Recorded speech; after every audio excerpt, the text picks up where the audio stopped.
에스겔서 35장 1절에서 15절 말씀입니다.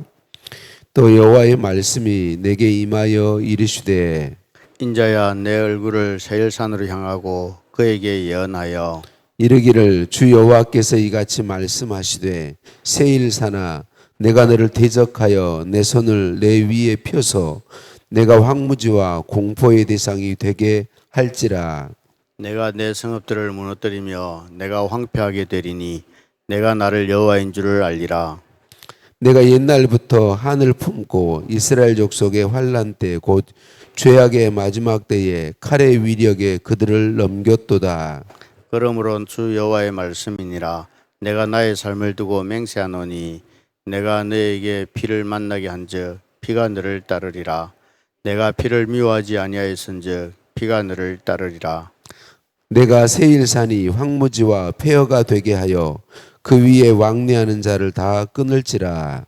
내가 그 죽임 당한 자를 그 여러 산에 채우되 칼에 죽임 당한 자를 내 여러 메뿌리와 골짜기와 모든 시내에 엎드려지게 하고 너를 영원히 황폐하게 하여 내 성읍들에 다시는 거주하는 자가 없게 하리니 내가 여호와인 줄을 너희가 알리라.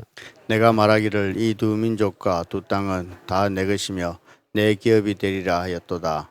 그러나 여호와께서 거기에 계셨느니라. 그러므로 주 여호와의 말씀이니라. 내가 나의 삶을 두고 맹세하노니 내가 그들을 미워하여 노하며 질투한 대로 내가 너에게 행하여 너를 심판할 때에 그들이 나를 알게 하리라. 내가 이스라엘 산들을 가리켜 말하기를 저 산들이 황폐하였으므로 우리에게 넘겨주어서 삼키 되었도다 하여 욕하는 모든 말을 나 여호와가 들을 줄을 너희가 알리로다. 너희가 나를 대적하여 입으로 자랑하며 나를 대적하여 여러 가지로 말한 것을 내가 들었노라. 주 여호와께서 이같이 말씀하셨느니라. 온 땅이 즐거워할 때 내가 너를 황폐하게 하되 함께 봅니다. 이스라엘 족속의 기업이 황폐함으로 내가 즐거워한 것 같이 내가 너를 황폐하게 하리라. 세일산아 너와 에돔 온 땅이 황폐하리니 내가 여호와인 줄을 무리가 알리라 하셨다 하라. 아멘. 인사 나누십니다. 사랑을 축복합니다. 사랑을 축복합니다. 할렐루야. 우리를 사랑하신 하나님께 찬양과 감사를 올려드립니다. 35장에서 하나님은 세일산 곧 에돔 족속을 향해 심판을 선포케 하십니다. 이삭의 아들 에서의 후손인 에돔 족속은 장자의 축복이 바뀐 것으로 인해 계속해서 야곱의 후손에게 원한을 품고 오랫동안 괴롭히는 그런 민족 중에 한 민족이 되었어요. 그래서 그들이 늘 원한을 품고 있다가 북왕국 이스라엘이 망하고 특별히 남왕국 유다 예루살렘이 무너지고 망할 때 그들은 그걸 굉장히 좋아하고 그리고 그 기회를 틈타서 칼에 이스라엘을 넘겨주었다 그렇게 이야기하고 있어요. 그리고 그 땅을 차지하겠다. 자기들이 정말 좋아하며 유다의 망함을 즐거워하는 것을 봐요. 하나님께서 그대로 그들이 행한 대로 보응하시고 악행대로 보응하시고 에돔 족속이 뿌린 피의 대가를 그대로 치르게 하시겠다 그렇게 말씀해요. 그래서 에돔이 사람이 다니지 않는 황무지와 폐허가 되게 하고 칼에 죽은 시체로 가득하게 하고 그 땅이 다시는 사람이 살지 못하게 될 것이다 라고 말씀해요. 자, 어제 말씀드렸던 것처럼 34장에서부터는 이스라엘의 회복에 대한 말씀이에요. 왜 이스라엘의 회복에 대한 말씀이 시작됐는데 오늘 35장에서는 에돔의 심판에 대한 말씀이 기록되고 있을까? 하나님께서 예수 그리스도를 통해 이루시는 새 언약은 하나님 백성에게는 하나님 예수님을 믿고 하나님의 자녀된 사람들에게는 회복의 날이지만 하나님을 믿지 않고 하나님의 백성들을 대적하는 사람들에게는 심판의 날이라는 사실을 분명하게 보여주는 것이죠. 35장에서는 세일산은 황폐하게 될 것이고, 내일부터 볼 36장에서는 하나님의 백성의 산 이스라엘을 사는 회복되게 된다, 풍성하게 된다라고 대조하고 비교해서 말씀하고 있습니다. 말씀드린 것처럼 에돔은 멸망한 북이스라엘과 남유다 땅이 자기들의 차지가 될 것이다, 그렇게 말합니다. 또 황폐해진 이스라엘 산들을 조롱하고 자기들이 차지한다, 그렇게 이야기하고 비웃으며 교만하게 말하고 행합니다. 하나님은 에돔이 교만하게 내뱉은 모든 말을 듣고 계셨다, 그렇게 이야기하고 있습니다. 10절 말씀에 에돔이 유다와 이스라엘 두 땅이 내 것이다 라고 말할 때 여호와께서 거기 계셨다, 이렇게 이야기하고 있습니다. 예루살렘 성전이 무너지고 유다가 망하고 그리고 많은 이방 민족들이 여호와 하나님의 백성이라고 했던 유다 백성들을 비웃으며 조롱할 때 완전히 망해버린 것 같은 그때에 여호와께서 그 자리에 계셨다라고 말씀하십니다. 그러니까 에스겔 선지자를 통해서 비웃는 에돔 족속과 이방 족속들에게 여호와께서 거기 계셨다라고 이야기하죠. 비록 북왕국 이스라엘과 남왕국 유다가 하나님께로 돌이키지 않고 끊임없이 죄에서 떠나지 아니하므로 하나님은 나라가 망하게 하는 처방전을 내세요. 그래서 바벨론으로 끌려가서 70년을 있게 하시다가 다시 회복시키실 건데, 그러니까 그들의 죄악에 의해서 유다와 이스라엘의 죄악에 의해서 나라가 망하지만 하나님이 그들을 버리시는 것은 결코 아니었다라고 하는 것이죠. 여호와께서 거기 계셨다. 그리고 여호와께서 에돔 족속을 비롯한 모든 이방 족속들의 교만한 말, 하나님의 자녀들을 비웃고 조롱하는 것을 다 들으셨다, 그렇게 오늘 12절 13절에 이야기하고 있는 것을 볼 수 있어요.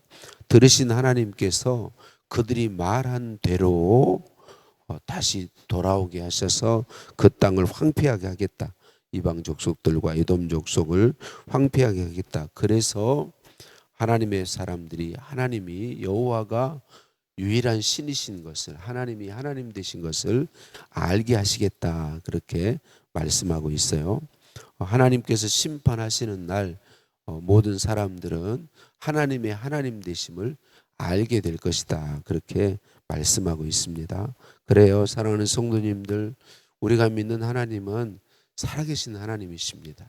실제 하시는 하나님이시다라고 하는 거죠. 여러분, 우리가 예수님을 믿고 하나님의 자녀로서 살아가면서 때로는 우리가 고난당하고 억울한 일을 당하고 세상으로 우리가 주의 뜻대로 살길 힘쓰는데도 비웃음과 조롱을 받을 때가 있어요. 그때 기억할 것은 우리 하나님은 거기에 우리와 함께 계시고 다 듣고 계시고 다 알고 계신다라고 하는 사실을 기억하는 것입니다. 우리가 살아가다 보면 이스라엘처럼 실패하고 무너지고 완전한 절망에 빠질 때가 있어요. 때때로 우리의 실수와 연약함으로 인해서 고난의 터널을 지날 때도 있어요. 우리의 실수와 죄와 연약함이 우리를 무너뜨릴 때는 회개하며 진심으로 회개하며 주께로 돌이키고 주를 의지하고 나아가면 돼요. 그때 우리가 절망에 빠질 때, 실패한 것처럼 보일 때 사람들은 우리를 비웃고 조롱하고 정죄하고 질발부려 할 수 있습니다.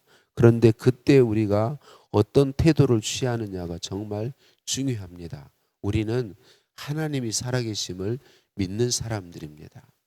그 비웃음과 조롱에 인간적으로 대항하지 않는 것이죠. 하나님이 아심을 믿고 하나님께 맡겨드리고 회개해야 될 일들을 찾아서 회개하되 하나님으로 온전히 신뢰하는 것입니다.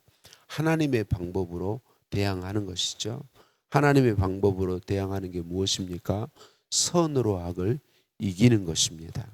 사람의 방법으로 반응하는 게 아니라 예수께서 하신 방법대로 살아가는 거죠. 그거를 선택하는 것입니다. 사람의 힘으로 쉽지 않기 때문에 주님의 도우심을 구하고 주의 은혜를 구해서 그렇게 하는 것이죠. 오늘 말씀을 통해서 우리에게 주시는 두 가지 중요한 교훈을 우리가 기억하기를 원합니다.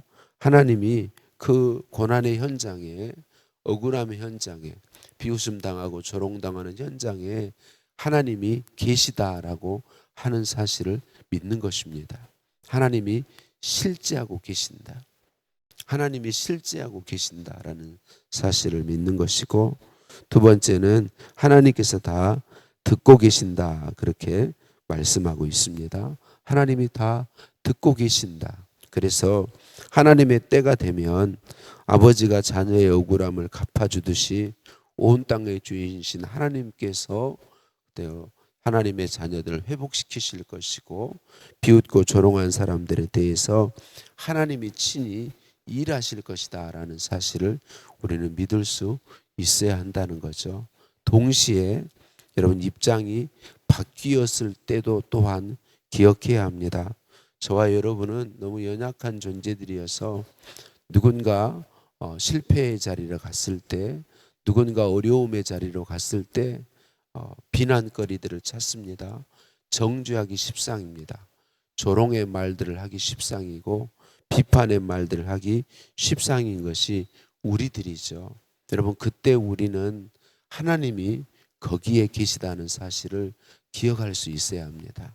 그리고 우리가 하는 모든 말들을 듣고 계신다는 사실도 기억할 수 있어야 합니다. 하나님께서 반드시 다 보고 계시고 듣고 계시고, 그렇게 신원에 조롱당하고 어려움 당하는 사람들을 신원하시고 교만한 말들을 쏟아내는 것에 대해서 반드시 징계하신다라는 사실을 기억해야 합니다. 이전에도 말씀드렸지만 예수님을 구주로 믿는 사람들은 다른 사람의 실패를 기뻐하지 않습니다. 비웃거나 조롱하지 않습니다. 정죄하려고 하지 않습니다. 비난거리를 찾지 않습니다. 그 사람을 공격하지 않습니다. 나와 원수된 관계에 있는 사람일지라도 그런 사람의 실패를 기뻐하지 않습니다. 왜냐하면 하나님이 안 기뻐하시니까. 우리 예수님이 기뻐하지 않으시니까 그래서 그렇게 하지 않는 것이죠. 그리고 주님이 기뻐하시는 방법을 선택합니다. 불쌍히 여깁니다. 불쌍히 여겨서 내가 할 수 있는 것, 기도할 수 있는 것, 하나님, 나와 진짜 불편한 관계에 있는 사람이지만 하나님 너무 힘들잖아요. 저분이 너무 어렵잖아요. 도와주세요. 이렇게 세워주세요. 우리에게 중요한 것은 그들도 하나님이 계시다는 사실을 알게 되면 바뀔 수 있다는 사실을 기억하는 것입니다. 우리 하나님이 실제하고 계시고 우리 예수님이 모든 사람의 구원을 위해 예수님 자신을 내어주셨다는 사실을 알면, 예수님의 사랑을 알면 바뀌게 되어 있습니다. 여러분, 사람의 말이 바꾸는 것 아닙니다. 비난이 바꾸는 것 아닙니다. 정죄가 사람을 바꾸는 것이 아닙니다. 하나님의 사랑이, 예수님의 사랑이 사람을 변화시켜 주시는 것입니다. 소망 없는 사람, 기댈 수 없는 사람, 도저히 바뀔 수 없는 사람까지도 하나님은 능히 바꿀 수 있으십니다. 말씀을 마칩니다. 오늘 우리가 35장 에돔에 대한 심판의 말씀, 그리고 36장 이스라엘의 회복에 대한 말씀을 보면서 우리가 깊이 다시 새겨야 할 것은 우리 하나님은 실제하고 계신 유일한 신이시다라는 사실을 기억하는 것입니다. 그 하나님의 실제를 믿고 하나님 앞에서 우리가 억울하게 됐을 때, 실패와 절망의 나락에 떨어졌을 때 하나님을 신뢰하고 믿음을 선택하십시다. 입장이 바뀌어 있을 때에도 하나님의 실제를 인정하고 하나님 기뻐하시는 것을 선택해서 살아가는 저와 여러분 모두이시기를 예수님의 이름으로 축복합니다. 살아계신 하나님, 우리가 억울하고 고통스러운 순간에 홀로 버려진 것처럼 느낄 그때에 하나님께서 거기에 계셨다라는 라고 말씀해 주시니 감사합니다. 사람들의 비난과 조롱과 세상의 무서운 평가 속에서도 우리의 작은 신음까지 다 듣고 계시고 하나님의 때가 되매 신원해 주시는 하나님을 온전히 신뢰하는 저희들 되게 하옵소서. 고통 가운데 있는 사람들을 위해 기도하며 긍휼히 여기며 기도하며 섬기는 예수 그리스도의 삶을 선택에 따라가는 저희들이기를 소원합니다. 예수님의 이름으로 기도드립니다. 아멘. 하늘에 계신 우리 아버지, 아버지의 이름을 거룩하게 하시며 아버지의 나라가 오게 하시며 아버지의 뜻이 하늘에서와 같이 땅에서도 이루어지게 하소서. 오늘 우리에게 일용할 양식을 주시고 우리가 우리에게 잘못한 사람을 용서해 준 것 같이 우리 죄를 용서하여 주시고 우리를 시험에 빠지지 않게 하시고 악에서 구하소서. 나라와 권능과 영광이 영원히 아버지의 것입니다. 아멘.